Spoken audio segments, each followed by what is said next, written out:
Hello everyone, my name is Raman and welcome to C Raman Luthra classes. अभी आप और मैं पढ़ रहे हैं पीएनबी के क्रेडिट ऑफिसर एग्जामिनेशन के लिए। इस एग्जामिनेशन के अंदर आपके वर्किंग कैपिटल असेसमेंट के टॉपिक, वर्किंग कैपिटल असेसमेंट के चैप्टर से क्वेश्चन जरूर पूछे जाएंगे। मोस्ट इंपॉर्टेंट है, एग्जामिनेशन के लिए इंपॉर्टेंट है ही है, साथ ही साथ आपके इंटरव्यू के लिए भी बहुत इंपॉर्टेंट है। इसलिए वर्किंग कैपिटल असेसमेंट के ऊपर मैं लेक्चर्स यूट्यूब पे लेकर आ रहा हूँ। अगले 10 दिन के अंदर हम क्रेडिट असेसमेंट, जो क्रेडिट फैसिलिटीज वगैरह देनी होती है ना, उसके ऊपर लेक्चर्स लेंगे अपने प्लेटफॉर्म पे crmaluthraclasses.com पे। वर्किंग कैपिटल के लेक्चर के कुछ पार्ट अभी प्रोवाइड करे जा रहे हैं, कुछ पार्ट आपको आगे यूट्यूब पे प्रोवाइड कर दिए जाएंगे कल या फिर परसों में। अगर हम आपके पीएनबी के एग्जामिनेशन की बात करें तो जो आपका सिलेबस है वो 6 मॉड्यूल में डिवाइडेड है। तो मैं आपको चाहता हूं, अगर आप मुझसे पढ़ रहे हैं तो मॉड्यूल 1, मॉड्यूल 2, मॉड्यूल 3 फटाफट कंप्लीट करके रखें। ये इनमें से क्वेश्चंस कम आते हैं बट कहीं ना कहीं आपकी फाउंडेशन ये काफी अच्छी बना देंगे। आपको बाद में क्रेडिट बहुत अच्छे से समझ में आएगा। जो चीजें आपको पढ़नी ही पढ़नी है वो मॉड्यूल 1 की बेसिक्स ऑफ क्रेडिट है। इसके साथ साथ मॉड्यूल 2 के अंदर शेड्यूल 3 और रेशियो एनालिसिस आपको करना ही करना है, तभी आपको बातें समझ में आएंगी, नहीं तो आप नहीं समझ पाएंगे। आपको फाइनेंशियल स्टेटमेंट रीड करने आएंगे तभी तो आप पैसा देंगे, तभी तो आप लोन देंगे। इसके बाद आज जो हम पढ़ने वाले हैं वो मॉड्यूल 4 के अंदर जो आपका क्रेडिट मैनेजमेंट है उसके अंदर हम वर्किंग कैपिटल असेसमेंट हम बात को स्टार्ट कर रहे हैं, ठीक है ना। तो वर्किंग कैपिटल असेसमेंट लेक्चर के कुछ पार्ट आपको मैं अभी प्रोवाइड कर रहा हूं। इसके बाद आपको YouTube पे ही वर्किंग कैपिटल असेसमेंट की इंफॉर्मेशन मिल जाएगी। अगर आपको हमारे कोर्सेज में एनरोल कराना है तो आप मेरी वेबसाइट पे जा सकते हैं। यहाँ पे आपको पीएनबी के 2 कोर्स दिख जाएंगे, full course and professional knowledge के रिस्पेक्ट में कोर्स। आपको कोड यूज करना है लॉन्च, आपको 40% का डिस्काउंट मिलेगा। मैं अपना इंट्रोडक्शन यहाँ पे समाप्त करता हूँ। चलते हैं हम अब वर्किंग कैपिटल असेसमेंट के लेक्चर की तरफ। Okay, enjoy the lecture. Hello everyone, इस सेशन में हम पढ़ेंगे वर्किंग कैपिटल असेसमेंट के बारे में। अभी इस वर्ड वर्किंग कैपिटल असेसमेंट को साइड में रखो, इतना भारी वर्ड हमें समझ में नहीं आता। अभी हम बात करेंगे एक बिजनेसमैन के पॉइंट ऑफ व्यू से। एक बिजनेसमैन का पॉइंट ऑफ व्यू भी लेके चलेंगे, साथ ही साथ आप आगे जाके एक बैंकर बनने वाले हैं तो एक बैंकर का पॉइंट ऑफ व्यू लेके चलेंगे। ऑब्वियसली अगर कोई बिजनेसमैन बिजनेस कर रहा है तो उसको फंड्स की रिक्वायरमेंट है। अब जहां पे फंड्स की रिक्वायरमेंट है कहीं ना कहीं वहां पे बैंक आ जाता है, क्योंकि बैंक का काम क्या है, उसको फंड्स देने उधार पे ताकि वो इंटरेस्ट कमा सके। बैंक का काम तो वही है ना। तो हम एक बिजनेसमैन के पॉइंट ऑफ व्यू से बात करते हैं। पहले आता है रमेश, ठीक है ना। रमेश, इसका क्या काम है? शू की मैन्युफैक्चरिंग, ठीक है ना।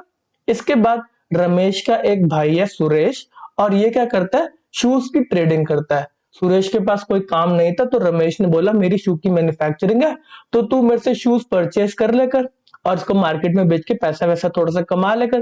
तेरे को कोई टेंशन नहीं ना, तेरे को कहां पे जाएगा तू शूज ढूंढने के लिए, मैन्युफैक्चरिंग है ना मेरी। चलो अभी हम रमेश की बात कर रहे हैं। रमेश कह रहा है यार बिजनेस करना कोई आसान बात थोड़ी है। बिजनेस करने के अंदर ढेर सारे पैसे की रिक्वायरमेंट होती है, रिस्क वगैरह होता है। कहीं ना कहीं रमेश कह रहा है जब मैंने बिजनेस सेटअप करा था ना तो स्टार्टिंग में पता है कितना पैसा लगा था? सबसे पहले मैंने जमीन ढूंढी, उसके ऊपर बिल्डिंग वगैरह बनाई, फैक्ट्री खड़ी करी। फिर उसके बाद मेरे को बढ़िया क्वालिटी के शूज बनाने से तो मैं जापान गया। जापान से जाके मैं मशीनरी परचेज करके लेकर आया जो 1 नंबर के शूज बनाती है। बट इस सब को करने में मेरा खर्चा बढ़ा आ गया। मैंने लैंड लेके जो फैक्ट्री बनाई, मशीनरी वगैरह डाली, कहीं ना कहीं मेरा 2 करोड़ रुपए इसमें लग गए। ये तो मेरी फिक्स्ड कैपिटल लग गई थी। बिजनेस स्टार्ट करने के लिए 2 करोड़ रुपए मैंने पहले लगा दिए। अब इसके बाद रमेश कह रहा है यहां पर बात खत्म नहीं होती। ये 2 करोड़ रुपए लगाने के बाद ऐसा नहीं है कि मैंने कुछ अर्निंग स्टार्ट कर दी, मेरे पास पैसा आना स्टार्ट हो गया। कह रहे इसके बाद तो काम करना स्टार्ट करा मैंने। इसके बाद मैं फिर रॉ मटेरियल परचेज करके लेकर आया शूज को बनाने के लिए। मैं क्लॉथ को परचेज करके लेकर आया, क्लॉथ मार्केट में गया, वहां से लेकर आया। फिर रबड़ की मंडी थी, साउथ में जाके मैंने रबड़ मंगवाया। फिर मैंने कुछ प्रोसेस वगैरह करा, मैन्युफैक्चरिंग वगैरह करी।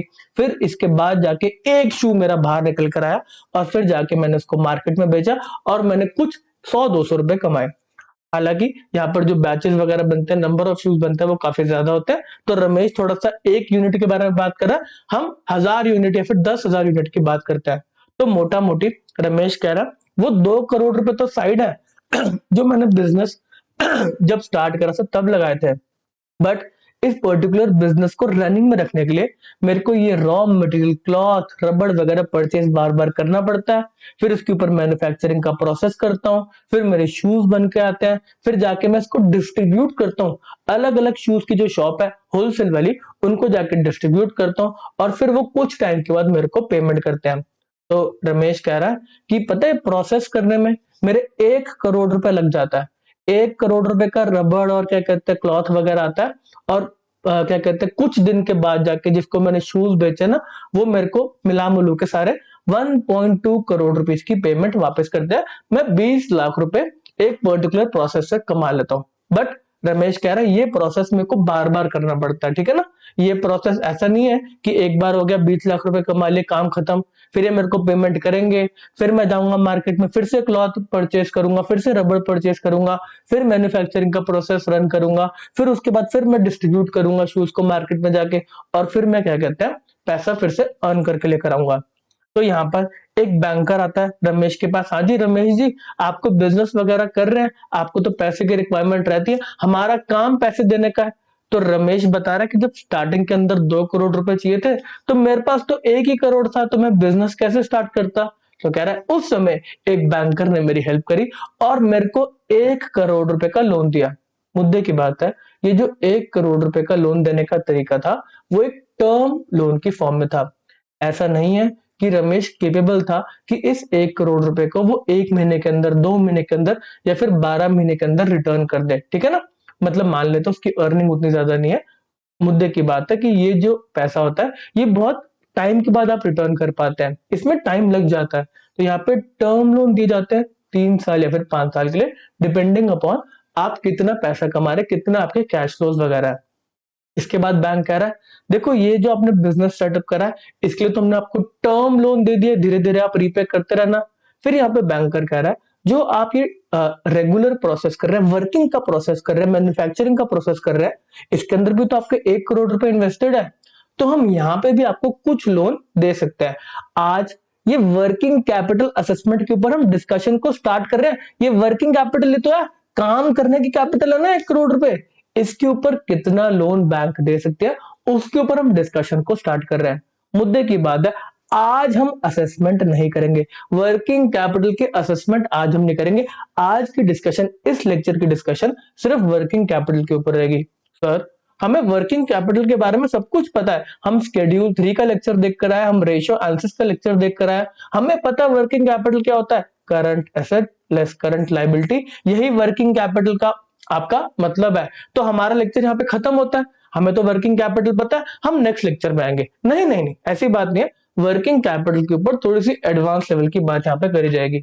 मुद्दे की बात है, आज हम पढ़ेंगे वर्किंग कैपिटल का कॉन्सेप्ट क्या है, फिर जो वर्ड आपने नहीं सुना, ग्रॉस वर्किंग कैपिटल क्या होता है, नेट वर्किंग कैपिटल क्या होता है, साथ में वर्किंग कैपिटल गैप क्या होता है, इसके साथ वर्किंग कैपिटल के कंपोनेंट्स क्या होते हैं, वो सारे डिस्कशन हम आज करेंगे। इसके बाद और भी लेक्चर आएंगे जिसके अंदर एक्चुअल में वर्किंग कैपिटल के ऊपर बैंक कितना लोन देगा उसके बारे में डिस्कशन होगी, पैसा कितना देगा बैंक उसके बारे में आगे डिस्कशन होगी। बट आज का लेक्चर भी आपके लिए इंपॉर्टेंट है वर्किंग कैपिटल को समझने के लिए। सर मजा आ गया, इतनी कहानी आपने सुना दी, मजा आ गया। हमें लगता है वर्किंग कैपिटल हम एक बिजनेस के पॉइंट ऑफ व्यू से समझेंगे। ओके, यहाँ पर जो वर्किंग कैपिटल की बात करी जा रही है उसको छोड़ो। कैपिटल रिक्वायरमेंट जो होता है एक बिजनेस का, वो दो कैटेगरी के अंदर डिवाइडेड है, फिक्स्ड कैपिटल या फिर आपका वर्किंग कैपिटल, दोनों कैपिटल का रिक्वायरमेंट होता है। अगर हम बात करें फिक्स्ड कैपिटल की, तो यहाँ पर लैंड प्लांट एंड मशीनरी वगैरह एक्वायर करने के लिए आपको पैसा चाहिए होता है, कैपिटल खुद का पैसा लगा लो, या तो आप लॉन्ग टर्म जिसको हम टर्म लोन भी बोलते हैं, तो उसके फॉर्म में पैसा आप रेज कर लो, यहाँ पर आपका पैसा थोड़े लंबे टाइम के लिए ब्लॉक हो जाता है। इसके बाद आपको वर्क करने के लिए कैपिटल चाहिए, तो कहते हैं आपको शॉर्ट टर्म पर्पस के लिए रॉ मटेरियल परचेज करना है, वेजेस की पेमेंट करनी है, डे टू डे एक्सपेंसेस वगैरह करना है, तो इसको वर्किंग कैपिटल बोलते हैं। तो यहाँ पर आप शॉर्ट टर्म वर्किंग कैपिटल के लिए लोन ले लो। अब वर्किंग कैपिटल के ऊपर डिस्कशन हो रहा है, तो वर्किंग कैपिटल के अंदर दो कॉन्सेप्ट है, एक कॉन्सेप्ट है ग्रॉस वर्किंग कैपिटल और एक कॉन्सेप्ट है नेट वर्किंग कैपिटल। एक बिजनेस के पॉइंट ऑफ व्यू से हम सोच रहे हैं, वही शू मैन्युफैक्चरिंग रमेश की बातें कर रहे हैं। रमेश कह रहा है कि जो मैं अपना शूज को मैन्युफैक्चर करता हूँ, उसके अंदर क्लॉथ और रबड़ का जो कॉस्ट आता है वो कहीं ना कहीं 1 करोड़ रुपए आता है। तो ये जो कहीं ना कहीं सारे के सारे आपके करंट एसेट्स हैं। आप जो रबड़ या फिर आप जो क्लॉथ परचेज करके लेकर आए, आपने इसमें जो मैन्युफैक्चरिंग करी, वर्क इन प्रोग्रेस बनाया, फिनिश गुड्स वगैरह बनाए, ये सारे के सारे आपके असेट्स है ना। आप इन्हीं को तो बेच के पैसा कमाएंगे, तो कहीं ना कहीं आपके ये करंट असेट्स हैं। करंट क्यों बोल रहे हैं? क्योंकि 12 महीने के अंदर अंदर आप इसको रियलाइज कर लेते हैं यहाँ से पैसा। फिक्स एसेट्स जो होता है उनमें आप पैसा रियलाइज नहीं करते 12 महीने के अंदर, उससे आप बेनिफिट्स उठाते हैं 12 महीने से ज्यादा टाइम के लिए, ठीक है ना। करंट एसेट्स के अंदर आप 12 महीने के अंदर अंदर पैसा रियलाइज कर लेते हैं। अब ये जो बिजनेसमैन है रमेश है, वो कह रहा है देखो मेरे को बिजनेस रन करना है, तो कहीं ना कहीं मेरे को ये 1 करोड़ रुपए तो इन्वेस्ट करने पड़ेंगे। ये मेरी ग्रॉस वर्किंग कैपिटल है। वर्क करने के लिए मेरे को ये 1 करोड़ रुपए के शूज, जो क्या कहते हैं क्लॉथ और रबड़ वगैरह है, उसके ऊपर वर्क करना पड़ेगा, वर्क इन प्रोग्रेस बनाना पड़ेगा, फिनिश गुड्स को होल्ड करना पड़ेगा। कहीं ना कहीं जो मेरे 1 करोड़ रुपए इस प्रोसेस में लग रहे हैं, ये मेरे को ग्रॉस रिक्वायरमेंट है बिजनेस चलाने के लिए। मैं आज से सोच के चल रहा हूं ये 1 करोड़ रुपए तो मेरे को चाहिए ही चाहिए। इसके बाद बात आती है कि जो पर्सन आपको क्लॉथ बेच रहा है, जो पर्सन आपको ये रबड़ वगैरह बेच रहा है, क्या पता वो भी आपको कुछ क्रेडिट दे रहा हो। वो कह रहा है कोई नहीं देखो, मतलब शूज बनाने हैं ना, कोई दिक्कत वाली बात नहीं है, तो हमारा बस स्टॉक परचेज कर ले, हम तेरे को 30 डेज का क्रेडिट देते हैं। तो यहाँ पर ऐसा भी हो सकता है कि जो आपका जिससे आप सामान परचेज कर रहे हैं, वो आपको कुछ टाइम दे रहा है पेमेंट करने की। कहीं ना कहीं अगर आपको कुछ टाइम मिल रहा है पेमेंट करने की, या फिर आपको कुछ कुछ पर्टिकुलर माल क्रेडिट पे मिल रहा है, तो आपका जो पैसे की रिक्वायरमेंट है वो कम हो जाएगी। यहाँ पर आपको 1 करोड़ रुपए की रिक्वायरमेंट थी वर्किंग कैपिटल के रिस्पेक्ट में, करंट एसेट बिल्ड करने के रिस्पेक्ट में, तो यहाँ पर कहता है 1% तो 40 लाख रुपए का माल मुझसे ऐसे ही ले ले, बाद में पेमेंट कर दियो। तो मैं करूँ यार, मेरी वर्क करने की कैपिटल तो कम रिक्वायर्ड होगी। 40 लाख रुपए का माल तो मेरे को क्रेडिट पे मिल गया, तो मेरे को वर्क करने के लिए अब सिर्फ 60 लाख रुपए चाहिए। तो ये है नेट वर्किंग कैपिटल का कॉन्सेप्ट। यहाँ पर आप करंट एसेट्स, जो आपके स्टॉक है, डेटर्स है, आपके फिनिश गुड्स है, वर्क इन प्रोग्रेस है, इसमें से अगर आपको कुछ उधार मिल जाता है, जिसको हम करंट लाइबिलिटी बोलते हैं, तो कह रहा है आपको नेट में कितनी रिक्वायरमेंट है। बोलो नेट में कितनी रिक्वायरमेंट है। 1 करोड़ रुपए तो पूरा ग्रॉस रिक्वायरमेंट है आपको। इसमें आपको कोई उधार दे तो ना 40 लाख रुपए का पहले से ही, बैंक की बात नहीं कर रहे, जिससे आप सामान परचेज करके लेकर आ रहे हो वही आपको उधार दे रहा है 40 लाख रुपीज का। तो कहीं ना कहीं आपको net capital, net working capital की रिक्वायरमेंट है 60 लाख रुपीज। यहाँ पर दोनों कॉन्सेप्ट इंपॉर्टेंट है, ग्रॉस वर्किंग कैपिटल का एंड नेट वर्किंग कैपिटल का। रमेश को मैं बोलता हूँ, रमेश तेरे को तो यार सिर्फ 60 लाख रुपए की नेट वर्किंग कैपिटल की रिक्वायरमेंट है। कह रहा नहीं, मैं इस तरीके से बिजनेस नहीं करता। आज के दिन पे जो वो साउथ वाली पार्टी है, वो मेरे को उधार दे रहा है, बट आगे जाके अगले महीने 2 महीने बाद वो मेरे को उधार ना दे, तो क्या मैं तभी भी सोचता रहूं नहीं नहीं मेरे तो 60 लाख में काम चल जाएगा। तो कह रहा नहीं, मैं तो आगे की सोच के चलता हूँ, मैं गोइंग कंसर्न रहना चाहता हूँ, तो मैं तो 1 करोड़ के बारे में ही सोच के चलता हूँ। क्या पता उधार मिले, क्या पता ना मिले, ठीक है ना। तो यहाँ पे मैं बात समझ में आती है, रमेश की जो थिंकिंग है वो बड़ी दूर के गोइंग कंसर्न नेचर की है। कह रहा कोई नहीं, अगर मेरे को उधार नहीं मिलेगा फिर भी मेरे को पता, मेरे को 1 करोड़ रुपए की ग्रॉस वर्किंग कैपिटल चाहिए। कितना पैसा मेरे को असेट्स को बनाने में, शूज को बनाने में लगता है, करंट असेट्स को बनाने में। चलो, the gross working capital is the capital invested in total current assets. यहाँ पे रमेश कह रहा है मेरे लिए कॉन्सेप्ट बढ़िया है, टोटल करंट असेट में कितना पैसा लग रहा है। इसके बाद की बात है कि मेरे को उधार कितना मिलता है सप्लायर से, और मेरे को बैंक कितना लोन देता है। Current assets are tangible movable assets, जिसके अंदर आप पैसा रिकवर कर लेते हैं ड्यूरिंग द ऑपरेटिंग साइकिल, जो कि जनरली 1 साल से ज्यादा की नहीं होती।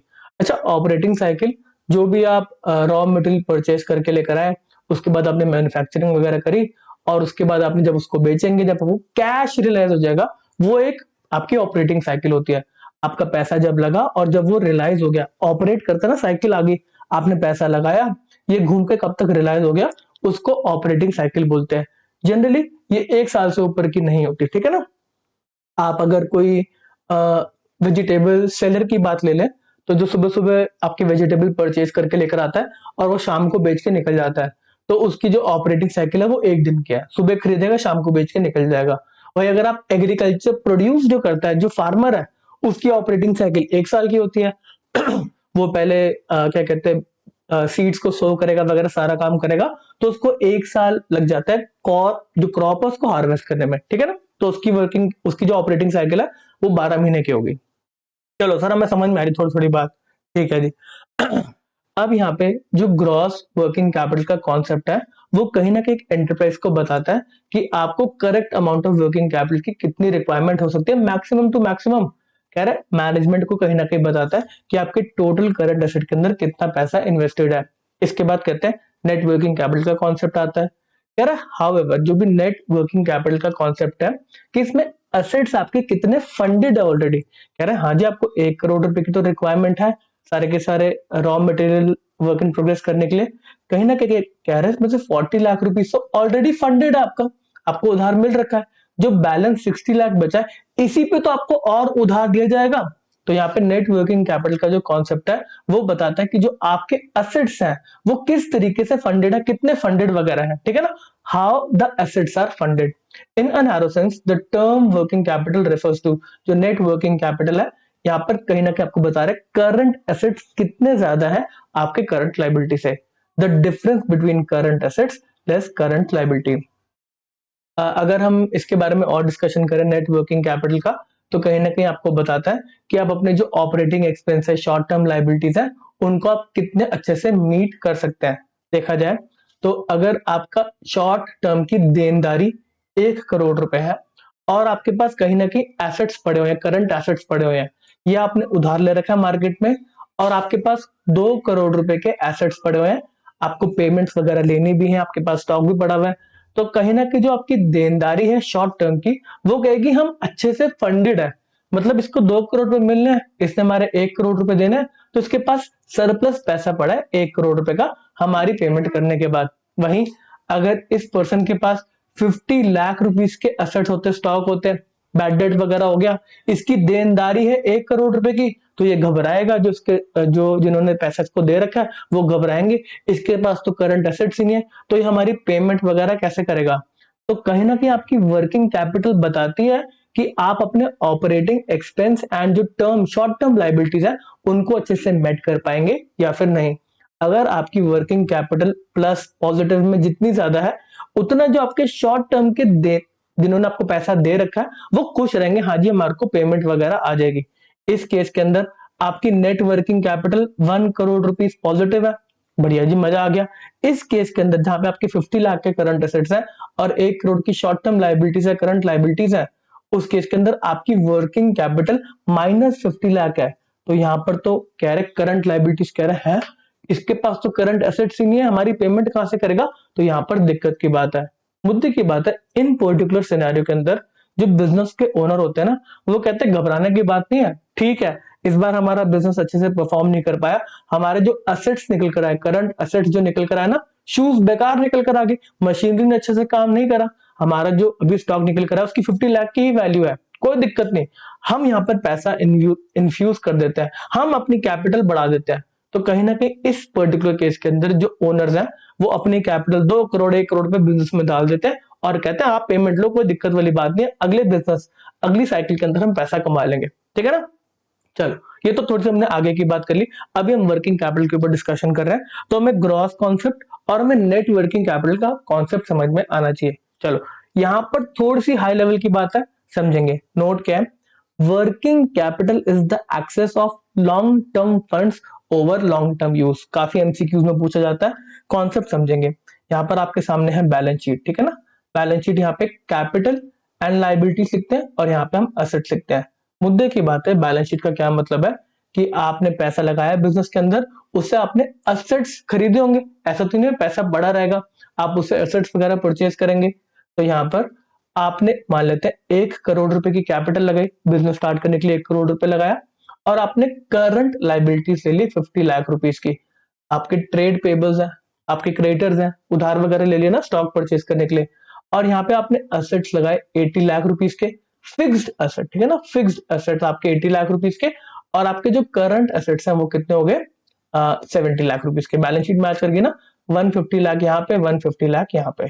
चलो अब यहाँ पे क्या बोल रहा है मतलब particular line, working capital is the excess of long term funds, यहाँ पे लॉन्ग टर्म फंड्स कौन से हैं, कैपिटल जो आपने 1 करोड़ रुपए के लगाई, ठीक है ना, 1 करोड़ रुपए की कैपिटल है, आप लॉन्ग टर्म लोन भी ले सकते हैं, कोई दिक्कत वाली बात नहीं, वो एक लॉन्ग टर्म फंड होना चाहिए। तो ये 1 करोड़ रुपए लॉन्ग टर्म फंड है, निकालने की हम नहीं सोच रहे।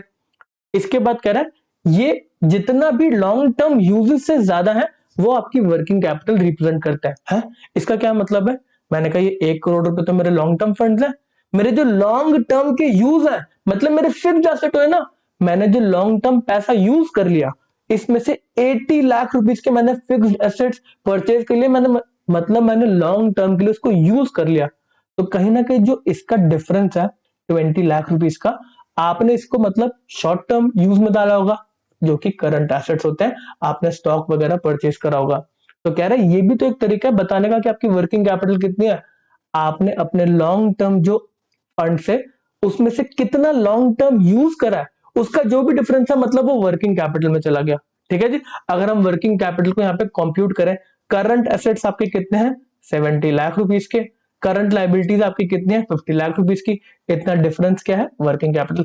यही तो हमने ऊपर भी निकाला कि लॉन्ग टर्म जो आपके फंड्स है ओवर लॉन्ग टर्म यूज, तो यहाँ पे जो 20 लाख रुपीस का डिफरेंस है वो आपके करंट एसेट्स में गया। मुद्दे की बात है, जो आपकी करंट लाइबिलिटीज है वो हमेशा आपके करंट एसेट्स को ही फाइनेंस करती है जनरली। अगर ऐसा कोई केस हो रहा है कि करंट लाइबिलिटीज आपके फिक्स्ड एसेट्स को फाइनेंस कर रही है, तो मतलब आपका बिजनेस बहुत ही प्रॉब्लम सिचुएशन के अंदर है। तो यहाँ पर क्योंकि आप पेमेंट्स वगैरह नहीं कर पाओगे ना, तो करंट लाइबिलिटी का सारा पैसा जनरली क्या 90% केसेस में करंट एसेट्स के अंदर ही जाएगा। तो 50 लाख रुपीज तो यहाँ पे लगेंगे ही लगेंगे।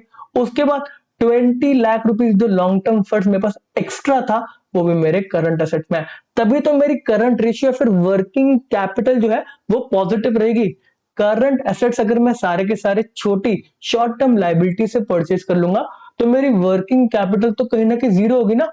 करंट एसेट्स मेरे 50 लाख के हैं, करंट लाइबिलिटीज मैंने सारे के सारे लोगों से पैसा लेके काम कर लिया, किसी को मैंने क्या कहते हैं अपना पैसा खुद का नहीं लगाया, तो यहाँ पे वर्किंग कैपिटल तो जीरो होगी, जो कि कहीं ना कहीं ठीक नहीं है। मेरे को खुद का पैसा यहाँ पे लगाना चाहिए। तो यहाँ पर जो मेरे शॉर्ट टर्म के फंड से मैंने एसेट्स परचेज करे वो तो है ही है, इसके बाद जो मेरे लॉन्ग टर्म के फंड्स हैं मैंने उनको भी यूज करा अपने करंट एसेट्स के अंदर, जो कि 20 लाख रुपीज इन्वेस्ट करे। तो कहीं ना कहीं इस केस के अंदर जो मेरी वर्किंग कैपिटल आ रही है वो 70 लाख लेस 50 लाख 20 लाख रुपीज की, ठीक है ना। 20 लाख रुपीज की मेरी यहाँ पे नेट वर्किंग कैपिटल निकल कर आ रही है। जो मेरे शॉर्ट टर्म लाइबिलिटीज वाले वो कह रहे हैं हाँ ठीक है, इसके पास करंट एसेट्स अच्छे खासे हैं, हमारी पेमेंट करके ये आ जाएगा। तो यहाँ पे एक सीख क्या आती है, the net working capital should be higher than 1:1 to ensure sufficient liquidity and availability of working funds. कह रहा है 1:1 से तो ज्यादा क्यों नहीं चाहिए? अगर 50 और 50 लाख का केस होता है, करंट एसेट भी 50 लाख है, करंट लाइबिलिटी भी आपकी 50 लाख है, तो कह रहे इस केस के अंदर तो आप मस्सा अपनी करंट लाइबिलिटीज को मेट कर रहे हैं।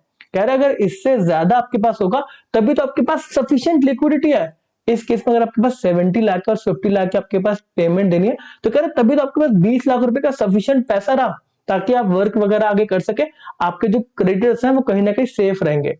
The net working capital should be higher than 1:1 to ensure sufficient liquidity and availability of working funds. When the current assets, कह रहे current assets अगर ज्यादा होंगे current liability से तो उसको net working capital बोलते हैं, net working capital positive है। When the current liabilities are more than current assets तो उस केस में आपकी working capital negative हो जाएगी। अगर आपकी करंट लाइबिलिटीज 50 लाख है, करंट एसेट्स 25 लाख है, तो यहाँ पे आपकी माइनस में वर्किंग कैपिटल निकल कर आ रही है -25 लाख, ठीक है ना। द ग्रॉस वर्किंग कैपिटल, अगर ग्रॉस वर्किंग कैपिटल की बात करें, पूरा पैसा कितना इन्वेस्टेड है करंट एसेट्स के अंदर, तो वो एक गोइंग कंसर्न का कॉन्सेप्ट है। मैं सोच रहा हूँ हाँ आगे जाके मेरे को कोई उधार वगैरह नहीं देगा, मेरे को बिजनेस करना है, मेरे को एक करोड़ रुपए की रिक्वायरमेंट है, तो मेरा ग्रॉस में कितना इन्वेस्टमेंट है मेरे को वो बताओ। कहीं ना कहीं मैं गोइंग कंसर्न के बारे में सोच रहा हूँ। फिर उसके बाद अगर नेट वर्किंग कैपिटल की बात करें तो वो एक अकाउंटिंग कॉन्सेप्ट है। मैं अकाउंट्स के थ्रू बताता हूँ हाँ जी मेरे करंट एसेट्स तो हैं ग्रॉस, बट उसमें मेरे को कुछ फाइनेंसिंग मिल रखी है करंट लाइबिलिटी की, तो यहाँ पर मैं नेट वर्किंग कैपिटल निकाल के लेकर आता हूँ, जिसको हम एक गोइंग कंसर्न नहीं बट एक अकाउंटिंग कॉन्सेप्ट बोलते हैं। हमने अकाउंटिंग में बोला हाँ जी वर्किंग कैपिटल नेट में तो हमें इतनी ही रिक्वायरमेंट है, 60 लाख रुपीज की ही रिक्वायरमेंट है, ठीक है ना। चलो, तो यहाँ पर हमने वर्किंग कैपिटल के बारे में थोड़ा सा डिटेल्स में जाके डिस्कशन करा। इसके साथ साथ अब हम समझेंगे वर्किंग कैपिटल में हमारा कहाँ कहाँ पे पैसा लगता है। तो जो कंपोनेंट्स है वर्किंग कैपिटल के, रॉ मटेरियल हो गया, स्टॉक इन प्रोग्रेस हो गया, फिनिश गुड्स हो गया, कंज्यूमेबल्स, आप अगर शूज मैन्युफैक्चरिंग कर रहे हैं तो उसके अंदर कुछ चीजें कंज्यूम हो जाएंगी, कलर वगैरह ना वो कंज्यूम हो जाता है, ठीक है ना, उसमें लग गया, ऐसी छोटे मोटे और चीजें कंज्यूम हो जाती हैं। इसके बाद आपने सामान बेच दिया, शूज को बेच दिया, जिनसे पेमेंट लेनी है वो आपके डेटर्स या फिर ट्रेड रिसीवेबल्स। इसके साथ साथ कोई लेबर वगैरह काम कर रही है तो वो भी आपके अदर एक्सपेंसेस में आ जाएंगे।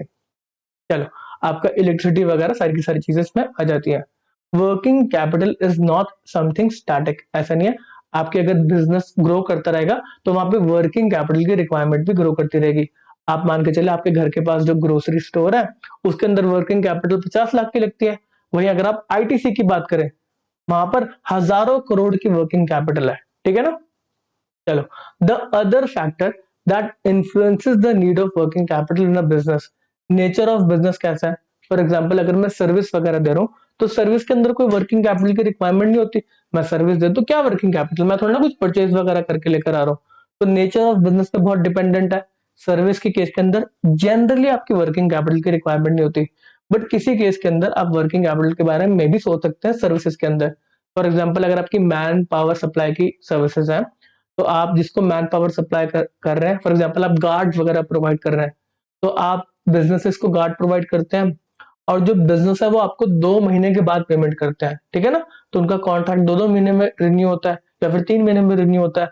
बट जो गार्ड है आपको उनको हर महीने पेमेंट करनी होती है, महीना एंड हुआ पेमेंट करी, महीना एंड हुआ पेमेंट करी। तो जो आप पेमेंट कर रहे हैं हर महीने एंड होने पे कहीं ना कहीं वो वर्किंग कैपिटल ही आपकी। आप 3 महीने के लिए खुद पेमेंट करते हैं, उसके बाद थर्ड महीने के एंड पे आके आपको कंपनी पे करती है, तो आपका पैसा इन्वेस्टेड है, तो इसके ऊपर भी जो बैंक है वो आपको लोन प्रोवाइड कर सकते हैं। चलो, साइज ऑफ बिजनेस हमने यहाँ पे डिस्कस कर लिया। एक आईटीसी है जिसको हजारों करोड़ रुपए चाहिए वर्किंग कैपिटल, उसके इतने सारे प्रोडक्ट्स हैं। वहीं एक नॉर्मल आपके घर के पास जो शॉप है वो 10-20 लाख के कैपिटल से भी काम कर लेता है वर्किंग कैपिटल से। प्रोडक्शन पॉलिसी, देखो अलग अलग तरीके हैं प्रोडक्शन करने के। अगर आप ढेर सारा प्रोडक्शन करके रख लोगे, स्टॉक बढ़ा लोगे, तो वर्किंग कैपिटल आपकी ज्यादा लग जाएगी, आपने ज्यादा स्टॉक परचेज करा, ज्यादा रॉ मटेरियल परचेज करा। वहीं अगर आप ऐसे प्रोडक्शन टेक्निक्स हैं जो कहते हैं जितना रिक्वायरमेंट है उतना ही आप प्रोड्यूस करो, जितना मार्केट में डिमांड आ रही है उसी के बेसिस पे आप प्रोड्यूस करो, तो जस्ट इन टाइम इन्वेंट्री का कॉन्सेप्ट वगैरह है, वो सारी चीजें देख के आपकी प्रोडक्शन पॉलिसी अगर उस तरीके से डिजाइंड है तो आपको वर्किंग कैपिटल की कम रिक्वायरमेंट होगी। सीजनल वेरिएशन, वहीं अगर बात करें जैसे गर्मियों के अंदर एसी का ज्यादा मतलब आपका यूज आता है, आपका कूलर वगैरह का यूज आता है, तो यहाँ पर अगर एक मैन्युफैक्चरिंग कंसर्न की बात करें, अच्छा अगर ट्रेडिंग कंसर्न की बात करें जो एसी या फिर कूलर को सेल करती है, तो उनके लिए सीजन समर्स का सीजन है, तो वो समर्स के सीजन के अंदर स्टॉक वगैरह परचेज करेंगे, उनको उस समय वर्किंग कैपिटल की रिक्वायरमेंट है, धीरे धीरे उसकी पेमेंट करेंगे, मतलब उस सीजन के अंदर ही फिर 3-4 महीने के अंदर सारे एसी वगैरह बेच के वो पैसे को रिटर्न कर देंगे। तो उनको समर्स के सीजन के अंदर पैसे की रिक्वायरमेंट है जो ट्रेडर्स है एसी और आपके कूलर वगैरह के। वहीं अगर आप एसी और कूलर के मैन्युफैक्चरर्स की बात करो तो ये मैन्युफैक्चरिंग का प्रोसेस चलता है विंटर्स के सीजन के अंदर, क्योंकि उनको समर आने से पहले पहले सारा का सारा स्टॉक प्रोवाइड करना पड़ता है डिस्ट्रीब्यूटर्स होलसेलर वगैरह को। तो यहाँ पे जो मैन्युफैक्चरर्स के लिए एक पर्टिकुलर एसी या फिर आपका जो कूलर है उसका जो सीजन है, पीक सीजन है, वो विंटर्स का है, वो तब मैन्युफैक्चर करेगा, तो उसको उस समय पैसे की रिक्वायरमेंट है। चलो, ऐसे ही ऑपरेटिंग या फिर वर्किंग कैपिटल साइकिल, आपकी साइकिल कितने टाइम की है। आपकी साइकिल एक दिन की भी हो सकती है एक फ्रूट वेंडर के लिए, वहीं आपको जो एग्रीकल्चर प्रोड्यूस कर रहा है उसको पूरा 1 साल लग जाता है उस पैसे को रियलाइज करने में, जो वर्किंग कैपिटल को पूरा रियलाइज करने में। अब इसके बाद एक कॉन्सेप्ट आता है जो कि है वर्किंग कैपिटल गैप का। आपके जो करंट एसेट्स हैं लेस करंट लायबिलिटी, ये है आपका वर्किंग कैपिटल गैप। यहाँ पे मैंने करंट एसेट्स लिख दिए, यहाँ पे करंट लायबिलिटीज आना चाहिए, बट यहाँ पे एक और कैच है, ये वर्किंग कैपिटल गैप सिर्फ एक बैंक के पॉइंट ऑफ व्यू से टर्म बनाई गई है। देखो, ये तो नेट वर्किंग कैपिटल का फॉर्मूला हो गया, current assets less current liability. यहाँ पर बैंक कहता है हाँ जी, हम आते हैं ना आपकी करंट एसेट देखो कितने सारे। रमेश कह रहा है यार मेरे पास 1 करोड़ रुपए के करंट एसेट्स हैं, मेरे को सिर्फ 40 लाख रुपए का लोन मिला है, और ये जो 1 करोड़ रुपए जिनको मैं से पैसा लेना है ना, मैंने उनसे पैसा लेना है, मेरे एसेट्स हैं, पैसा रियलाइज करने में बहुत टाइम लग रहा है, कह रहा है अभी 1 महीने 2 महीने 3 महीने बाद पेमेंट करेंगे। तो मैं बैंक को कह रहा हूँ मेरे जो करंट एसेट्स है इसको फाइनेंस कर दो, मेरे को अभी प्रोडक्शन करनी है फिर से। तो यहाँ पर मैं जाता हूँ बैंक के पास, देखो मेरे करंट एसेट्स हैं तो सारे, ये पेमेंट नहीं कर रहे, मेरे पास स्टॉक पड़ा है, मेरे पास रिसीवेबल्स है, ये टाइम के बाद पेमेंट करेंगे। बट मेरे को इस समय अर्जेंट में पैसे की रिक्वायरमेंट है, एक बड़ा ऑर्डर आ रखा है, मेरे को पैसे चाहिए, मैं फिर से प्रोडक्शन करूंगा, फिर इसको बेचूंगा। तो यहाँ पे बैंक कहेगा हाँ जी, ये वर्किंग कैपिटल गैप हम निकालेंगे। वर्किंग कैपिटल तो ठीक है ये, अगर इसमें ऑलरेडी कोई बैंक का लोन इंक्लूडेड है तो उसको हटा दो, शॉर्ट टर्म लोन। सर मैं बात समझ में नहीं आई। नेट वर्किंग कैपिटल का फॉर्मूला क्या है? NWC, current assets less current liability. ये नेट वर्किंग कैपिटल का फॉर्मूला है। अब यहाँ पे एक बैंकर के पॉइंट ऑफ व्यू से आता है, बैंक कह रहा है आपके करंट एसेट्स के अंदर तो सारे स्टॉक वगैरह हो सकता है, कह रहे हैं ये जो करंट लायबिलिटी है इसमें आपका जो सप्लायर ने पैसा दे रखा है वो भी हो सकता है, और अगर आपने ऑलरेडी कोई ले रखा है लोन किसी बैंक से तो वो भी तो करंट लायबिलिटी है ना। अगर आपने शॉर्ट टर्म लोन ले रखा है किसी बैंक से तो वो भी करंट लायबिलिटी है। तो एक वर्किंग कैपिटल गैप निकालने के लिए एक बैंक कह रहा है हाँ जी, आपके करंट एसेट्स और करंट लायबिलिटी जो बिजनेस के हैं उनको हटा दो। मतलब अगर आपके करंट लायबिलिटीज के अंदर ऑलरेडी कोई बैंक का शॉर्ट टर्म का लोन है तो उसको हटा दो, ठीक है ना। ये वर्किंग कैपिटल गैप है, इसके बेसिस पे हम असेसमेंट करेंगे। मान लेते हैं इस केस के अंदर 1 करोड़ रुपए के आपके करंट एसेट से 40 लाख रुपीस की आपकी करंट लायबिलिटी सी, 30 लाख रुपीस का उधार मिला हुआ था आपको सप्लायर से, और 10 लाख रुपीस आपने ऑलरेडी किसी और बैंक से एक शॉर्ट टर्म का लोन ले रखा था। तो इस पर्टिकुलर सिनेरियो के अंदर जो आपकी नेट वर्किंग कैपिटल है वो तो current assets 1 crore less current liabilities 40 lakh 60 lakh निकल कर आएगी। बट जो आपका वर्किंग कैपिटल का गैप है वो कैसे निकल कर आएगा? 1 करोड़ लेस करंट लायबिलिटी के अंदर आप शॉर्ट टर्म की बैंक बोरोइंग्स नहीं लेंगे, तो यहाँ पे जो आपकी शॉर्ट टर्म के अलावा करंट लायबिलिटीज है वो 30 लाख है। तो यहाँ पे 70 लाख रुपीस का आपका वर्किंग कैपिटल गैप आएगा। इसके बेसिस पे बैंक आपको लोन देगा, और जब लोन का पैसा फॉर एग्जांपल एक्स अमाउंट का पैसा निकाल के आए, बैंक सारा पैसा तो नहीं देगा।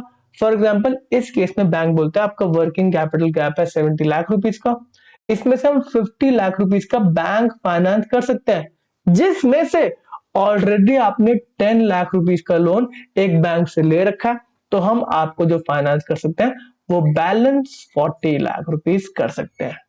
अभी इस वर्किंग कैपिटल गैप के बारे में हम आगे जाके और भी डिस्कशन करेंगे। असेसमेंट वगैरह तो बात की बात है, इस सेशन के अंदर हमने सिर्फ वर्किंग कैपिटल को समझा बिजनेस के पॉइंट ऑफ व्यू से। इसके साथ साथ अगर हम सोर्सेज ऑफ वर्किंग कैपिटल की बात करें, मेरे को शॉर्ट टर्म फंड कहां से मिल सकते हैं? मैं उधार पे परचेज कर लूं, बढ़िया हो गया जी, काम खत्म, उधार पे मेरे को सामान मिल गया, तो कहीं ना कहीं वर्किंग कैपिटल का एक सोर्स है। मैंने शॉर्ट टर्म बैंक बोरोइंग कर ली, बैंक से जाके वर्किंग कैपिटल का लोन ले लिया, या फिर मेरे पास सरप्लस थे long term funds over long term use, मेरे पास लॉन्ग टर्म कैपिटल बहुत सारी मेरे पास, मेरे को रिक्वायरमेंट ही नहीं है।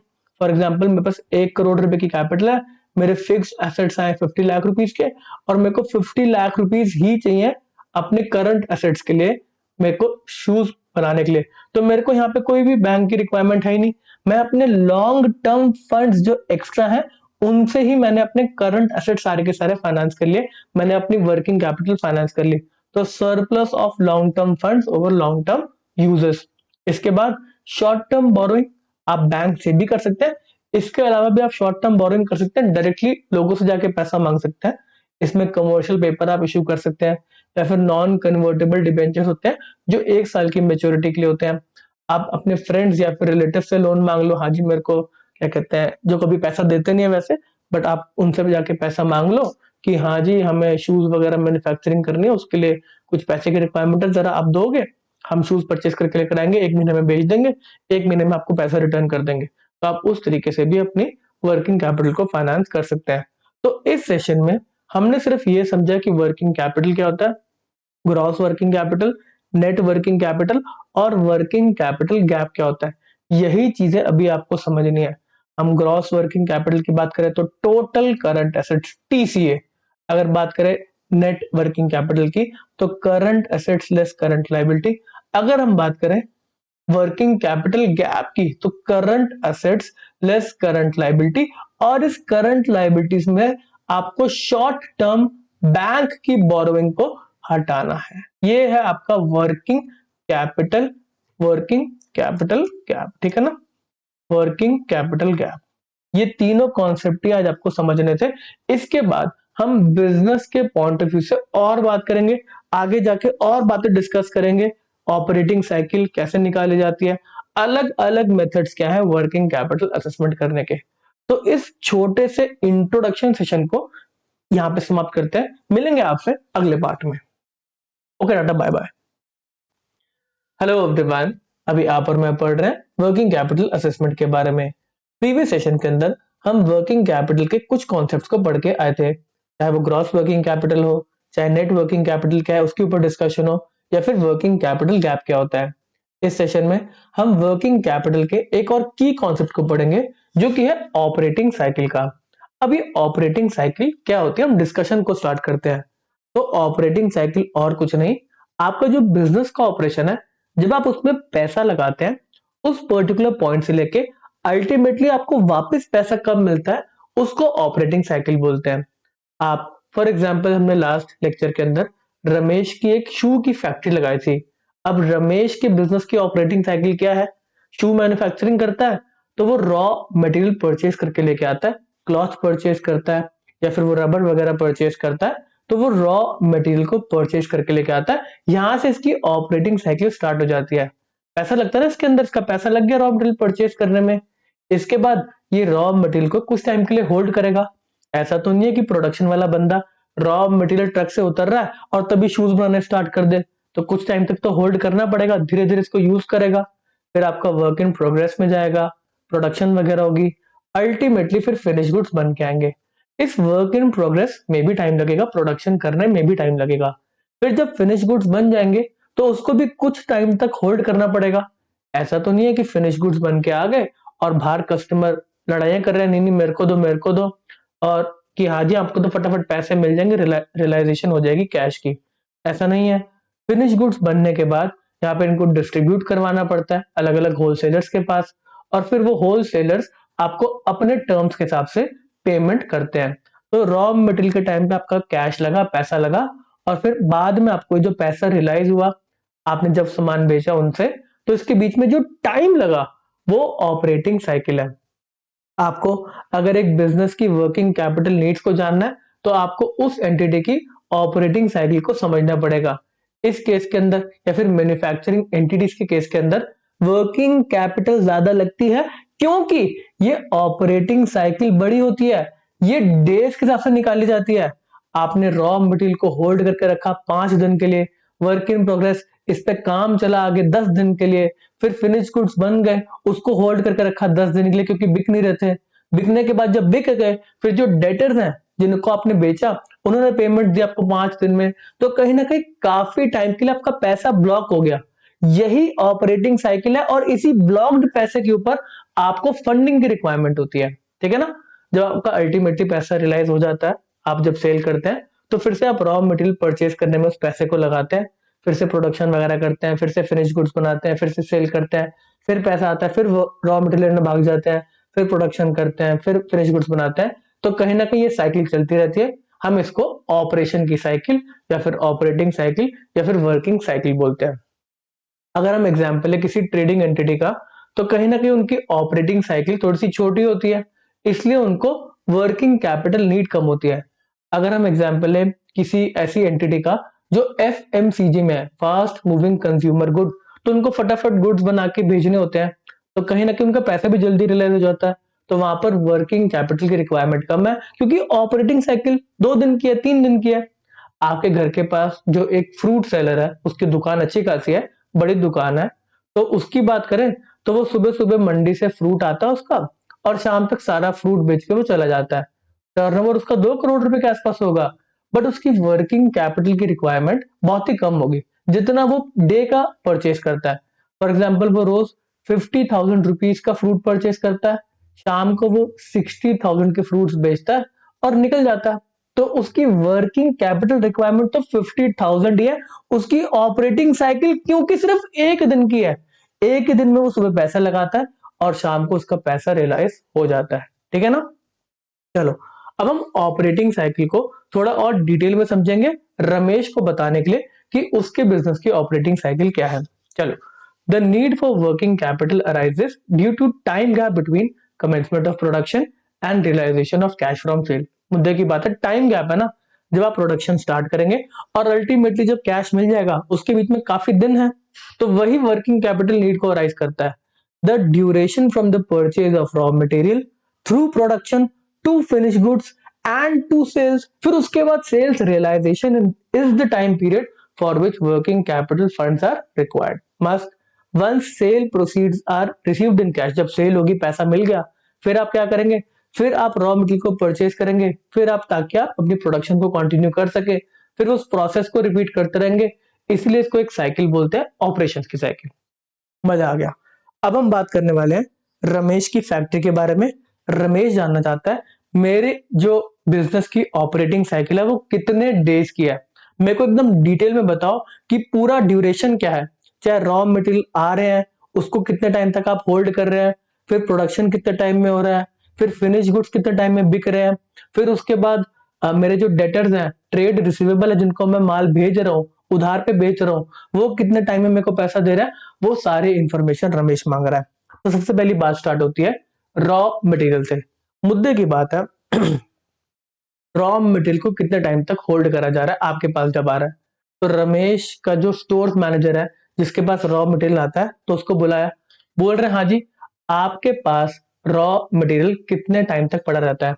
ये क्यों पूछा जा रहा है क्वेश्चन, कितने टाइम तक पड़ा रहता है, क्योंकि जितने टाइम तक ये होल्ड करेगा उतनी ही ऑपरेटिंग साइकिल बढ़ती रहेगी ना, और जितनी ऑपरेटिंग साइकिल बढ़ती रहेगी उतनी वर्किंग कैपिटल की नीड बढ़ती रहेगी। तो यहाँ पर जो स्टोर वाला बंदा है कह रहा है मैं 10 दिन के लिए रॉ मटेरियल को होल्ड करता हूँ। तो हमने पूछा आपने कंप्यूट कैसे करा, कह रहा देखो मेरे पास 1 लाख रुपीस का रॉ मटेरियल पड़ा रहता है, तो average stock of raw material मेरे पास है 1 लाख रुपीस, और जो रोज के रोज रॉ मटेरियल मेरे से प्रोडक्शन वाला ले जाता है, प्रोडक्शन वाला रोज आता है और 10,000 रुपीज का रॉ मटेरियल वो ले जाता है, रॉ मटेरियल कंज्यूम कर लेता है। तो यहां से समझ में आता है कि इसके पास 10 दिन तक 10 दिन का स्टॉक होता है, तो 10 दिन तक ये रॉ मटेरियल को होल्ड करके रखता है। 10 डेज यहाँ पे निकल कर आता है। सर यहाँ पर रमेश बोलना चाहिए इस पर्टिकुलर क्या कहते हैं स्टोर वाले को कि तो इसको कम कर दे, हो सके तो तू सिर्फ 10,000 रुपीज का ही रॉ मटेरियल को होल्ड कर, जितना कंज्यूम होना डे का उतना ही परचेज करके लेकर आ, उतना ही होल्ड कर। तो यहाँ पे स्टोर वाला कह रहा है कि ऐसे काम नहीं होता कि 10,000 का कंजम्पशन है और 10,000 ही रॉ मटेरियल को मैं होल्ड कर लूं, ये आपको परचेज करना पड़ता है। वहां पे प्रोडक्शन की बात है, पैसे की बात है, ट्रांसपोर्टेशन की बात है। तो कह रहा है हमें यहाँ पे 1 लाख का रॉ मटेरियल तो होल्ड करना ही पड़ेगा, इतने रुपए का रॉ मटेरियल होल्ड करना पड़ेगा, जो रोज कंजम्पशन हो रही है वो सिर्फ 10,000 की है। तो 10 दिन के लिए आपका पैसा ब्लॉक हो रहा है, 1 लाख रुपए आपका ब्लॉक हो रहा है किसमें, रॉ मटेरियल को स्टोर करने में। हमने बोला चलो कोई नहीं, समझ में आता है, 1 लाख रुपए का तो आप रॉ मटेरियल रखेंगे, तो 10 दिन की आपकी ये वाली पर्टिकुलर रॉ मटेरियल को होल्ड करने की बात हम समझते हैं। आप जाइए, ठीक है ना। अगला पॉइंट आता है प्रोडक्शन वाले का, जिसको रॉ मटेरियल दिया जा रहा है, उसको बुलाया, आज आप इस पे प्रोडक्शन कर रहे हो, वर्क इन प्रोग्रेस कर रहे हो, आप कितने टाइम तक ये होल्ड करते हैं, कितने टाइम तक कितने रुपए का आपके पास वर्क इन प्रोग्रेस है और कब तक ये रिलीज होता है।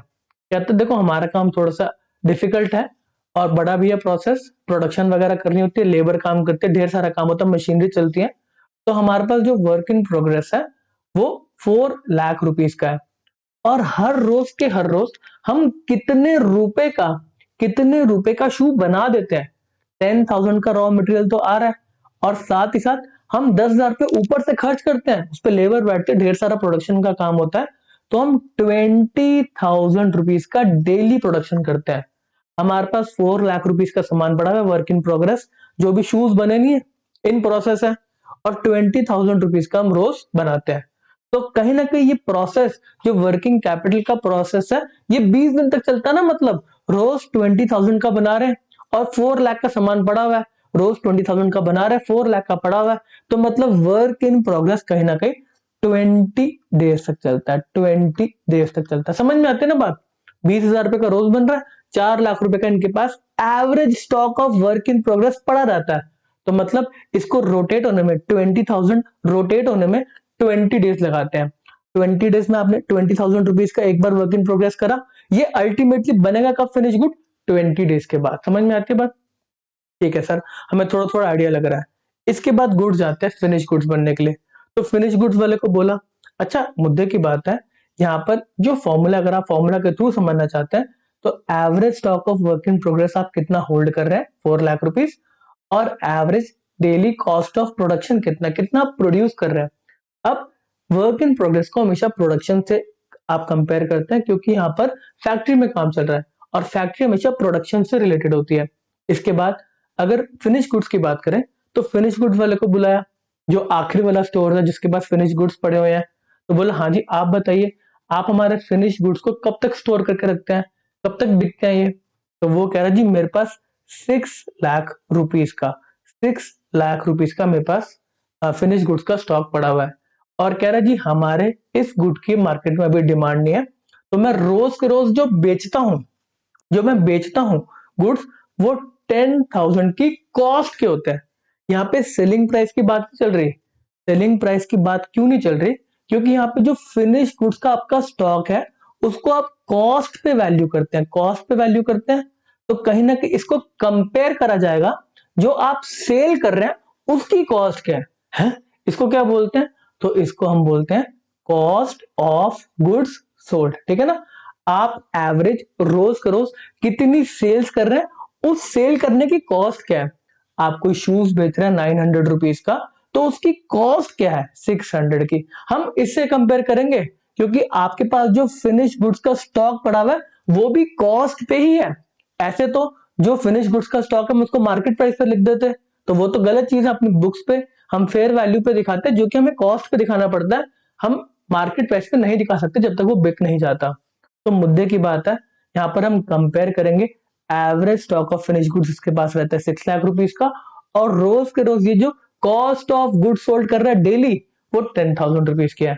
तो कहीं ना कहीं हमारे फिनिश गुड्स 60 डेज तक पड़े रहते हैं। ओहो, यहाँ पे रमेश को दिक्कत हो रही है, कह रहा है ये तो हर एक स्टेप में जो मेरी ऑपरेटिंग साइकिल है वो बढ़ती जा रही है।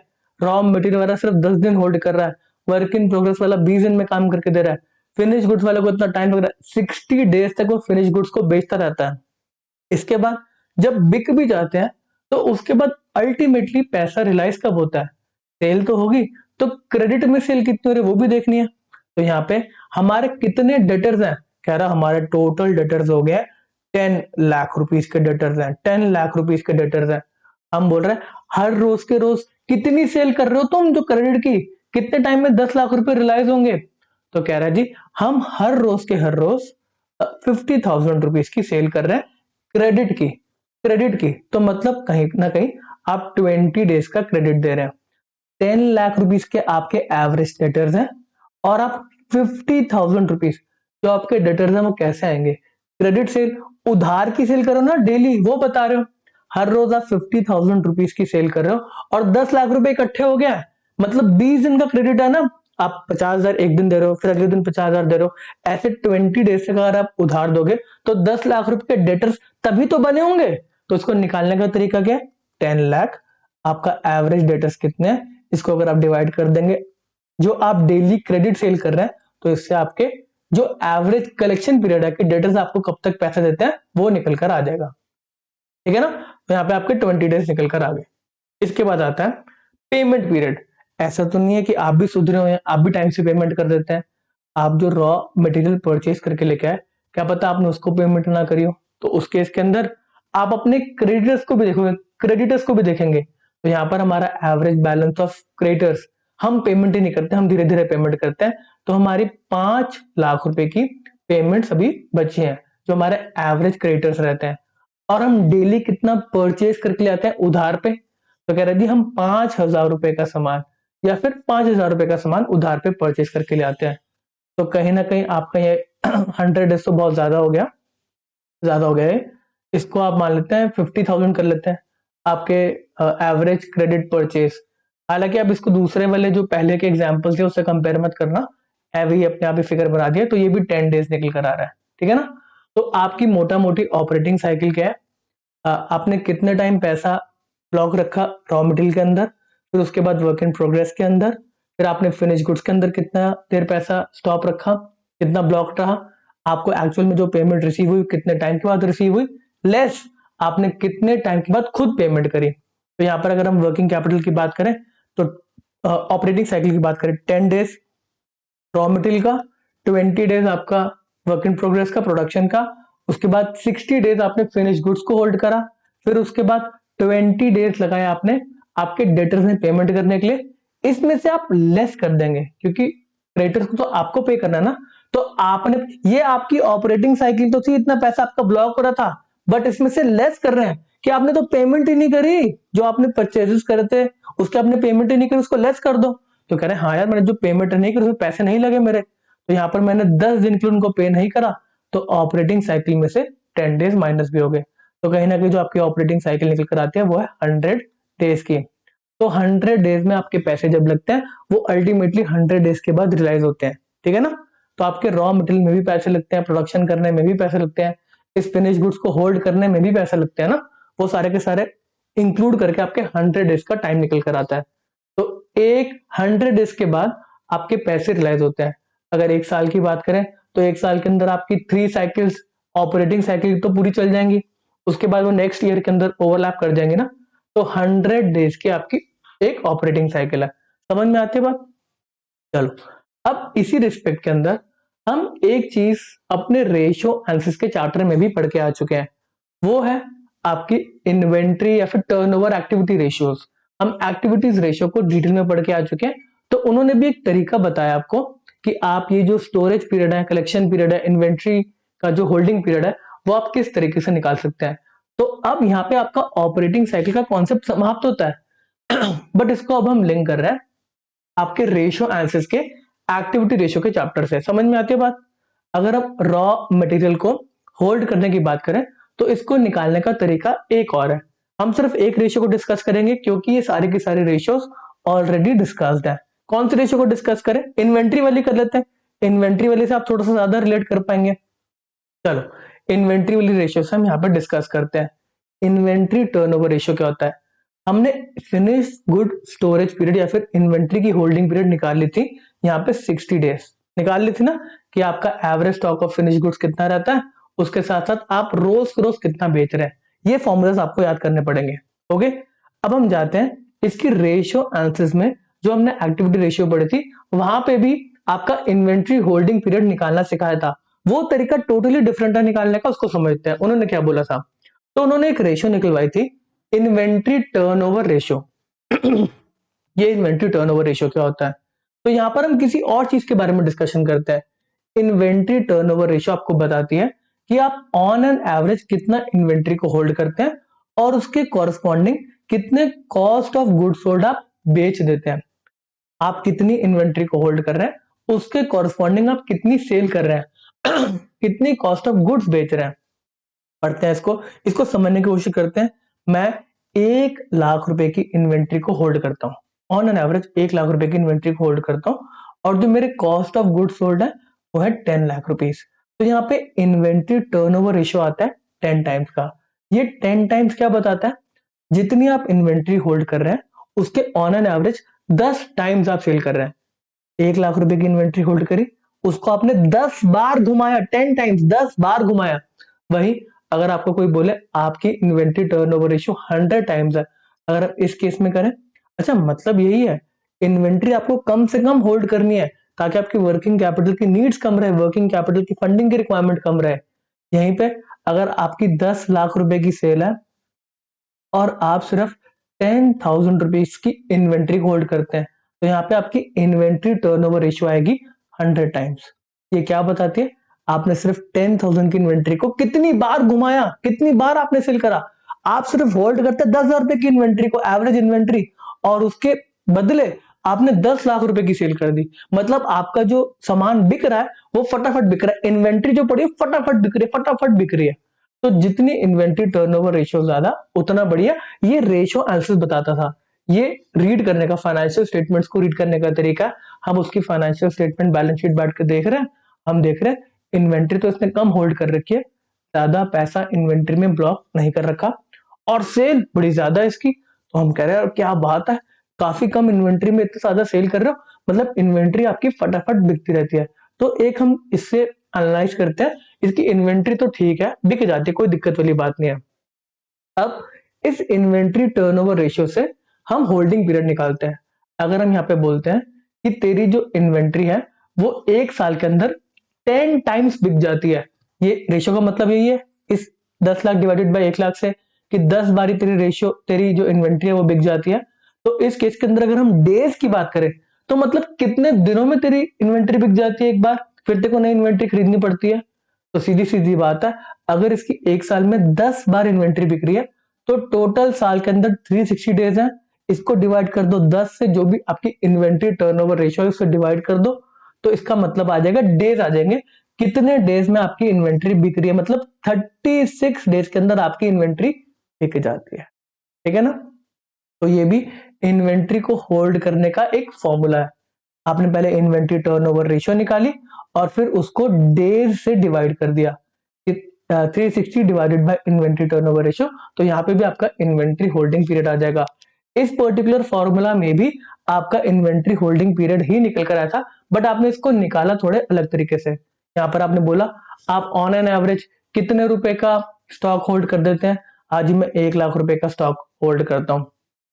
फिर उसके बाद डेली आपके कितना सामान बिक जाता है, ताकि आपका मतलब ये वाला स्टॉक जो आपके पास पड़ा रहता है उसके कॉरेस्पॉन्डिंग डेली आप कितना बेचते रहते हैं, तो ये भी तो होल्डिंग पीरियड ही बताएगा ना। अगर हमें इसका आंसर निकालना हो कि ये आगे 360 आए, 36 डेज आए, तो इसको 36 के डिवाइड करके आपको पता चल जाएगा कि कितने ऑन एन एवरेज डेली ये कॉस्ट ऑफ गुड्स को बेच देते हैं, जो सेल करते हैं उसकी कॉस्ट क्या है। अगर हम इसको कैलकुलेटर करें, कैलकुलेट करते हैं इसको एक बार, चलो यहाँ पर 1 लाख रुपए, 1 लाख रुपए डिवाइड बाय 36, तो यहाँ पे अगर आप डेली आपने on an average 1 lakh rupees की इन्वेंट्री को होल्ड करके रखा हुआ है, अगर आप रोज 277 रुपीज की 277 की रुपीज की आप कॉस्ट ऑफ गुड सोल्ड कर देते हैं, तो 36 डेज में आपकी की सारी इन्वेंट्री बिक जाएगी। यही आपका इन्वेंट्री होल्डिंग पीरियड है जी, इन्वेंट्री होल्डिंग पीरियड है, यही तो निकाला था। चलो अब यहाँ पे आपके कुछ कॉन्सेप्ट्स क्लियर होते हैं। आई होप आपको बातें थोड़ी सी समझ में आई होंगी। अगर आपको समझ में नहीं आती तो रट्टे से ऊपर तो कुछ नहीं है, सारे के सारे हम फॉर्मूलास का रट्टा मार लेंगे। ठीक है ना। चलो फिर भी बात सर हमें मजा नहीं आया, जब तक आप क्वेश्चन नहीं कराओगे तब तक हमें मजा नहीं आएगा। ठीक है जी, आपके सामने है क्वेश्चन, ऑपरेटिंग साइकिल का देखो फॉर्मूला भी दे दिया, रॉ मटेरियल को आप कब तक होल्ड करके रख रहे हो, वर्किंग कैपिटल को आप कब तक होल्ड करके रख रहे हो, फिनिश गुड्स को आप कब तक होल्ड करके रख रहे हो, डेटर्स आपके कितने टाइम में पेमेंट करते हैं लेस, क्रेडिटर्स को आपने कितने टाइम के बाद पेमेंट करी। चलो हमारे सामने इलस्ट्रेशन है, अब इस चीज को समझेंगे लॉजिक से। ठीक है ना। रमेश की बात चल रही है, मैन्युफैक्चरिंग कंपनी, बहुत पुरानी बात चल रही है, फाइनेंशियल ईयर 2023 की। ओहो, पहला मतलब पॉइंट दे रखा है raw material consumption 12 lakh rupees पूरे साल की कंजम्पशन दे रखी है 12 लाख रुपए। ठीक है। अगला पॉइंट दे रखा है average stock of raw materials. मुद्दे की बात है, हम इससे अगर रॉ मटेरियल का वो तो निकाल सकते हैं ना कि कितना होल्ड करते हैं। Average stock of raw material है 1 लाख रुपए। ठीक है ना। अगर मैं डेली कंजम्पशन की बात करूं तो वो कैसे निकलेगा, 12 लाख रुपए तो पूरे साल का कंजम्पशन है ना, तो डेली कंजम्पशन कैसे निकालेंगे, 12 लाख डिवाइड बाय 360, जो डिवाइड बाय 360 होता है उसको ऊपर ले आता है ना, इंटू कर देते हैं। 12 लाख तो पूरे साल का कंजम्पशन है ना, डेली कंजम्पशन निकालना है। चलो इसको 360 से हमें डिवाइड करना है, हमें मैथ्स आती है, डिवाइड डिवाइड अगर हम उसके नीचे डिवाइड करेंगे तो वो ऊपर जाके इनटू हो जाएगा, ये 360 हो गया। ठीक है जी, ये कटा 12, ये 3 और ये 0, तो मतलब इसका रॉ मटेरियल के अंदर पैसा इन्वेस्टेड रहता है 30 डेज के लिए। मुद्दे की बात है 30 डेज ऐसे भी निकाल सकते थे हम कि average stock of raw material है उसका 1 लाख रुपए और पूरे साल के अंदर 12 लाख रुपए का मटेरियल आता है। तो समझ में आ रहा है ना कि हर महीने 1 लाख रुपए का मटेरियल लग रहा है, महीने में आपके दिन कितने होते हैं 30, तो एक महीना भी आप बोल सकते थे। ठीक है ना। चलो अगला पार्ट करते हैं, वर्क इन प्रोग्रेस वाला खुद कर लेना आप यार, मेरे वेट मत करो। Work in progress conversion cost बोल रहा है 6 lakh rupees, average stock of work in progress जो आप होल्ड कर रहे हैं 1.5 लाख, हम करेंगे 1.5 लाख रुपीज की एवरेज ये होल्ड कर रहे हैं, और पूरे साल का वर्किंग कैपिटल कॉस्ट है 6 लाख को हम डिवाइड करेंगे daily consumption, daily work in progress, daily work in progress कितना करता है, डेली प्रोडक्शन कितना करता है, तो इसको डिवाइड करेंगे ना पूरे साल का 6 लाख है, इसको डिवाइड करेंगे 360 से, जो कि ऊपर चला जाएगा इंटू 360 हो जाएगा। ठीक है जी, मजा आ गया। ये 1, ये 4, ये 4, ये 90। ओहो, वर्क इन प्रोग्रेस में पैसा 90 डेज के लिए लग गया, मजा नहीं आया। फिर अगला पॉइंट आता है कॉस्ट ऑफ गुड्स सोल्ड का। इसको हमें कंपेयर किससे करना है? फिनिश गुड्स से। फिनिश गुड्स से हम कंपेयर करते हैं कि जो हमने सेल करी उसकी कॉस्टिंग क्या थी, उसके बाद दिखाओ ना बात हमारे को, फिनिश गुड्स की क्या कॉस्ट थी जो आप बना के बेच रहे हो। Average stock of finish goods हम 2 लाख रुपीस के गुड्स को होल्ड करके रख रहे हैं। हाँ जी, बताओ जी, इसके रिस्पेक्ट में आप रोज के रोज कितना बेच रहे हो? 2 लाख रुपीस तो पूरा फिनिश गुड्स का स्टॉक है, कितना कितना रोज बेच रहे हो? तो कह रहा है हमारा कॉस्ट ऑफ गुड्स सोल्ड है पूरे साल का 18 लाख रुपए। पूरे साल का दे रखा होगा ना, डेली थोड़ा ना दे रखा है। डेली कैसे निकालेंगे? 18 लाख को यहाँ पे रखेंगे, डिवाइड बाय 360 कर देंगे, तो 360 ऊपर चला गया, फिर से 2 लाख के 2 लाख यहाँ कट गए, ये पूरा लाख कट गया, 199, ये आ गया आपका 40 डेज। चलो जी, फिर 40 डेज आ गया, फिर भी ज्यादा टाइम है। अगला पॉइंट आता है आपका क्रेडिट सेल्स का। क्रेडिट सेल आप कर रहे हो, मतलब डेटर्स की बात करी जा रही है, आपने उधार पे बेचा, एवरेज अकाउंट रिसीवेबल है 4 लाख रुपीस, और यहाँ पर पूरे साल की क्रेडिट सेल दे रखी है। एक दिन की क्रेडिट सेल बताओ ना, एक दिन की क्रेडिट सेल कितनी है? ये तो पूरे साल की दे रखी है, तो इसको 360 से डिवाइड करना पड़ेगा ना फिर से। तो यहाँ पे 4 लाख मेरे अकाउंट रिसीवेबल है, यहाँ पे 24 लाख पूरे साल की क्रेडिट सेल है, इसको हम डिवाइड करेंगे 360 से, ये हो गया कितना 1, ये 6 आ जाएगा। ठीक है, 6 आ जाएगा, और ये हम इसको काट देंगे तो 60 हो जाएगा। तो हमारा एवरेज जो हमारा डेट कलेक्शन पीरियड है, पैसा रिसीव करने का टाइम है, वो है 60 डेज। मजा आ गया जी, एक और क्वेश्चन हो गया। इसके बाद पेबल वाली बात आ गई। पेबल वाली बात के अंदर देखेंगे एवरेज अकाउंट पेबल है 2 लाख रुपीस, 2 लाख रुपए की पेमेंट करनी है, रोज के रोज मैं कितना उधार पे परचेज करके लेकर आ रहा हूं, तो मेरे पूरे साल की परचेज दे रखी है 10 लाख रुपए, हर रोज की क्या होगी? 360 से डिवाइड कर देंगे, ये 1 और ये 5, ये 5, ये हो गया 72। अब हमें ऑपरेटिंग साइकिल निकालनी है, ऑपरेटिंग साइकिल निकालनी है। देखते हैं जी, हमारा रॉ मटेरियल का कितना था? 30, मैंने लिख दिया 30 मैंने लिख दिया। देखते हैं किसका पहले आता है, 30। इसके बाद हमारा वर्क इन प्रोग्रेस था 90, जो 90 लिख दिया मैंने। उसके बाद मेरा फिनिश गुड्स मेरा 40, लो जी मैंने 40 लिख दिया। 40 के बाद और क्या है जी, और क्या है जी, मेरा जो डेट कलेक्शन वाला है वो है 60, लो जी मैंने 60 लिख दिया, 60 लिख दिया। उसके बाद जो मैं पे करता हूँ, मैं पे करता हूँ 72 डेज के बाद, उसको मैं लेस करूंगा। ये तो मेरा वर्किंग कैपिटल का पार्ट ऑपरेटिंग साइकिल के अंदर आएगा ही नहीं, मेरा पैसा तो लगा नहीं, मेरा पैसा बच गया, किसी और का लगा होगा। 72 डेज के बाद मैं पे करता हूँ।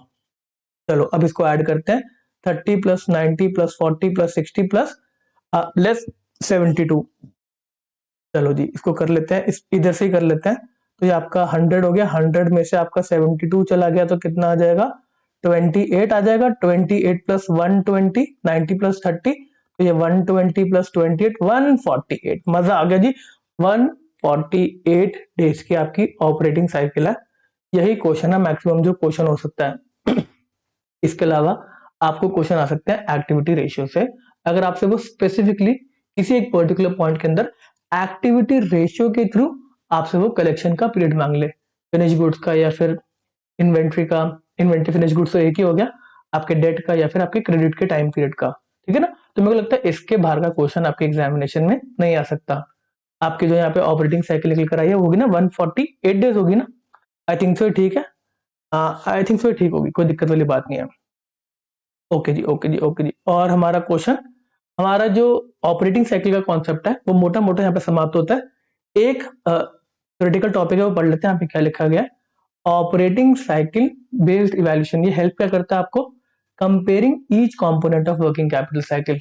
अब यहाँ पे एज अ बिजनेस ओनर जो रमेश की फैक्ट्री है, वो यहाँ पे देख सकता है ना कि उसका पैसा किस पर्टिकुलर एक्टिविटी में ज्यादा इन्वेस्टेड है। क्या पता उसका रॉ मटेरियल में ज्यादा पैसा लग रहा हो, क्या पता प्रोडक्शन में ज्यादा टाइम लग रहा हो, क्या पता उसके फिनिश गुड्स को होल्ड करने में ज्यादा पीरियड लग रहा है, ज्यादा टाइम लग रहा है, क्या पता उसका लोग पैसा देने में टाइम लगा रहे हैं। तो कोई ना कोई वो ऐसी पॉलिसी बनाएगा जिससे उसकी ऑपरेटिंग साइकिल कम हो सकेगी।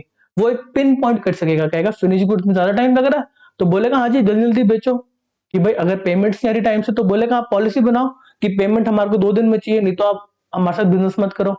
अगला पॉइंट आता है enable better control measures as a separate working capital cycle can be prepared for the slack season and busy season. तो कह रहा है बेटर कंट्रोल्स लगा सकते हैं। कोई अगर आपका बिजी सीजन है तो उस समय क्या आपको कंट्रोल्स लगाना है, कोई आपका मतलब लीन है जहाँ पे ज्यादा काम नहीं है तो उस केस में डिफरेंट कंट्रोल्स लगा के आप ऑपरेटिंग साइकिल को चला सकते हैं। Enable estimating future requirement needed to support the forecasted sale. आगे जाके आपको लगता है सेल ज्यादा होने वाली है या कम होने वाला है तो उसी की बेसिस पे आप अपनी रिक्वायरमेंट्स को ट्वीक कर देंगे, ठीक है ना, ताकि आपकी ऑपरेटिंग साइकिल ऑप्टिमाइज लेवल पे काम कर सके। तो यहाँ पे आपकी ऑपरेटिंग साइकिल के कॉन्सेप्ट समाप्त होते हैं।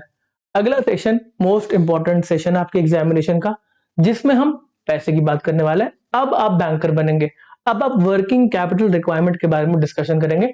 हाँ जी, तेरे को हम एक्चुअल में पैसा दे कितना काम करने के लिए। चलिए, ये भी सारे के सारे पॉइंट्स अभी तक जो हमने पढ़े वो काफी इंपॉर्टेंट थे आपकी एग्जामिनेशन के लिए। इस सेशन को यहीं पे समाप्त करते हैं, मिलेंगे आपसे अगले सेशन में। Okay tata, bye bye.